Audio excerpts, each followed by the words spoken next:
Good morning friends, welcome to our channel GST course dot in. आज हम लोग सीखेंगे जीएसटी का एकदम बेसिक कॉन्सेप्ट, जिसके सिवा GST GST calculation, GST computation कभी पॉसिबल नहीं है। जीएसटी क्या है, बहुत थ्योरी, ये सब थ्योरी क्लास हम लोग बहुत किए हैं और आगे भी करेंगे, लेकिन जीएसटी कंप्यूटेशन के लिए जो बेसिक क्लास है जिसमें हम लोग देखेंगे जीएसटी को कैसे, जीएसटी लायबिलिटी कैसे अराइज होता है, जीएसटी बैलेंस कैसे अराइज होता है, जीएसटी आउटपुट इनपुट कब होता है, ये सब डिटेल हम लोग अभी सीखेंगे यहाँ पर। तो मैं सबको सुविधा के लिए यहाँ पर टोटल 13 क्वेश्चन यहाँ पर मैं प्रिपेयर किया हूँ और 13 क्वेश्चन ये 13 वीडियो में कंप्लीट करूंगा। एक टोटल एक वीडियो सीरीज होगा, ये 13 वीडियो के सीरीज होगा। इसमें हम लोग बहुत कुछ सीखेंगे। पहले सीखेंगे what is output GST and input GST. उसके बाद सीखेंगे how do GST liability and GST credit और कैरी फॉरवर्ड अराइज।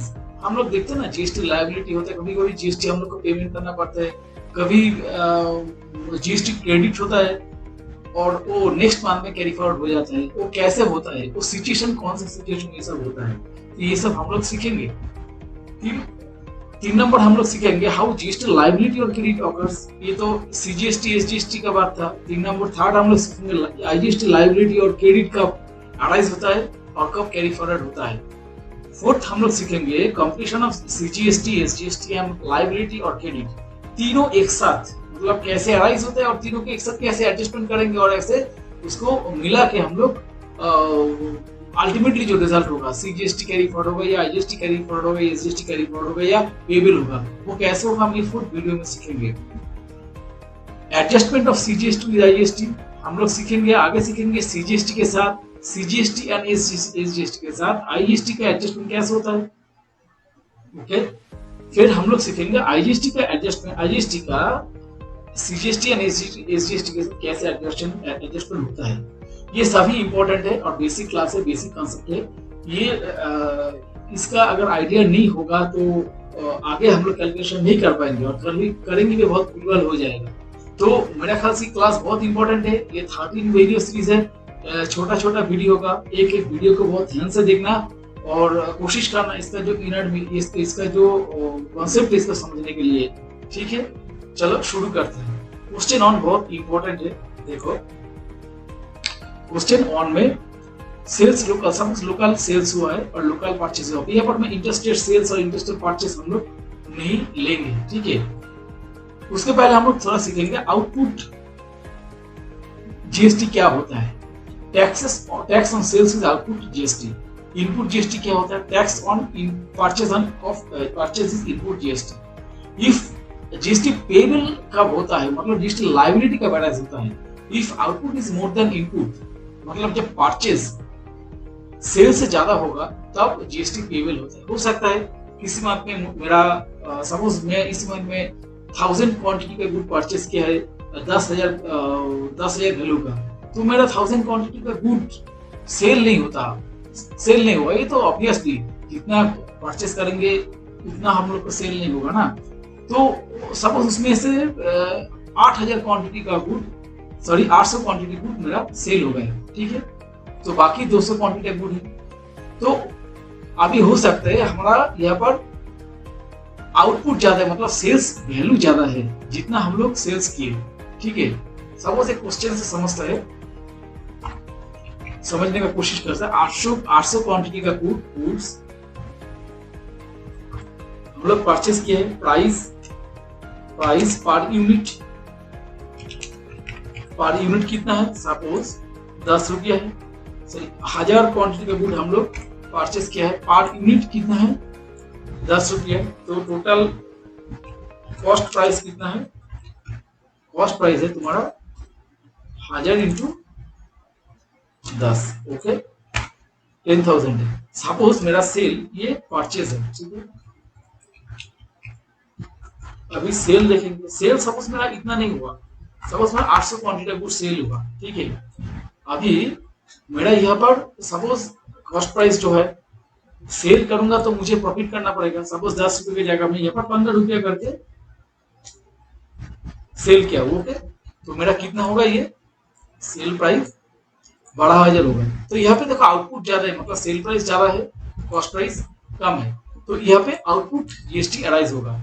सपोज ये कॉस्ट प्राइस मेरा कम होता 12, तो यहाँ पे देखो, अच्छा पहले थोड़ा देख लेते हैं। तो यहाँ पे मेरा 12,000 मेरा सेल प्राइस हुआ, तो यहाँ पे मेरा क्या होगा, जीएसटी पेएबल, क्योंकि आउटपुट, दिस इज आउटपुट ना, दिस इज आउटपुट, आउटपुट और दिस इज इनपुट। तो यहाँ पे आउटपुट ग्रेटर देन इनपुट हो रहा है, आउटपुट हो रहा है, ठीक है। तो यहाँ पे क्या होगा, जीएसटी पेएबल, ठीक है। कितना होगा जीएसटी पेएबल,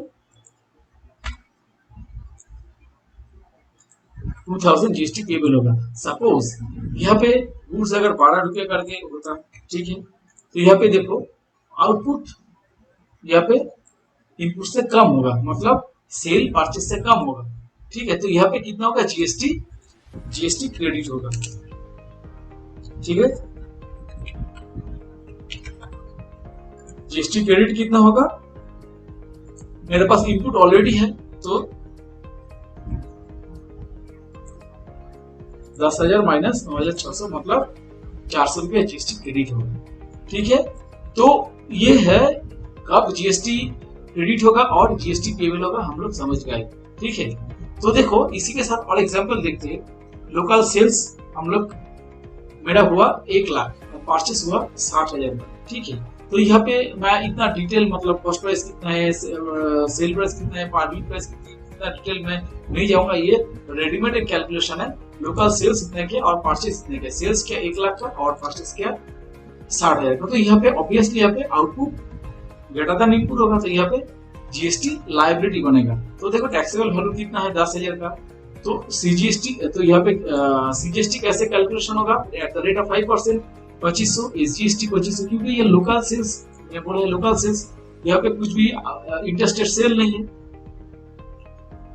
तो होगा ये सीजीएसटी एंड एसजीएसटी। तो टोटल टैक्स हुआ 5,000। तो इनपुट कितना होगा 60,000 का, और 1500 और 1500, तो यहाँ पर जीएसटी लायबिलिटी कितना होता है 2,000, ठीक है। सीजीएसटी लायबिलिटी होता है 1,000, एसजीएसटी लायबिलिटी होता है 1,000, तो यहाँ पे कितना होगा, यहाँ पे टोटल टैक्स पेबल होगा 2,000। तो ऐसे होता है जीएसटी आउटपुट, जीएसटी पेएबल, ठीक है। अगर इसी एग्जांपल के साथ हम लोग यहाँ पे अगर ये सपोज मेरा लोकल सेल्स ये अगर ऑपोजिट होता, लोकल सेल्स मतलब 60,000 और परचेस मेरा यहाँ पर 1 लाख का होता, ठीक है। तो यहाँ पे जीएसटी बैलेंस और ये जीएसटी बैलेंस होता और ये नेक्स्ट मंथ में कैरी फॉरवर्ड हो जाता, ठीक है। तो ये था वीडियो 1। अगला वीडियो में हम लोग सीखेंगे जब जीएसटी कैरी फॉरवर्ड कैसे होगा, ठीक है। चलो